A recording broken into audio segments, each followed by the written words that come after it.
golden inside. A man who had worked in his profession for over 15 years finally got a promotion. He was offered the position of a team leader, overseeing a small group. He was happy. He knew he had organizational skills and knew his job well. However, he wanted to make the decision to take on the new role only after speaking with his manager. Years earlier, he had received a similar offer, which he quickly rejected. At that time, he felt he wouldn't have the support of his direct superior.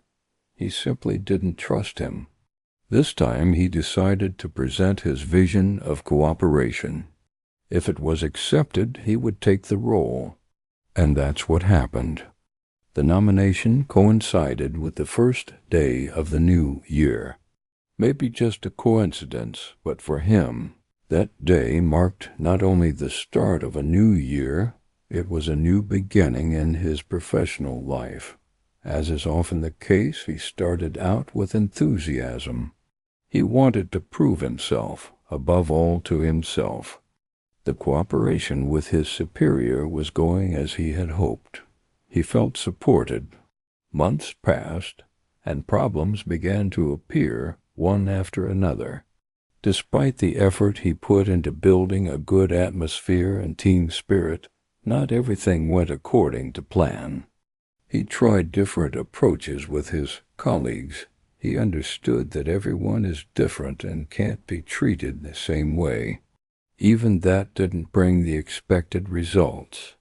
After several attempts to encourage the team to cooperate, he came to the conclusion that it was harder than he thought.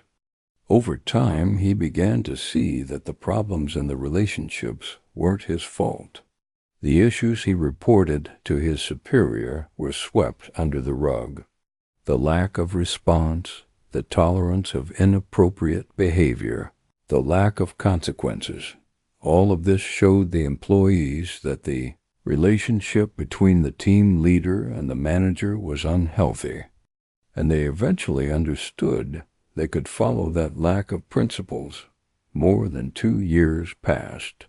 The leader saw more and more, but spoke less and less. He came to the conclusion that talking to a wall was a waste of time. After much thought, he remembered an old saying, "Silence is golden." And indeed, there was something profound in it. He decided not to give his boss the satisfaction. He wouldn't let him throw him off balance. He wouldn't stoop to the level of someone who should have been a role model, but turned out to be just another mediocrity. That's when the thought of changing jobs was born. The magic was gone. His wings had been clipped. The gray reality pointed him toward a different path than the one he had planned. Maybe one day he'll try again, but is it worth it? When idealism collides with everyday reality, who should give way? Is it better to walk away with your head held high, or stay and fight without a chance?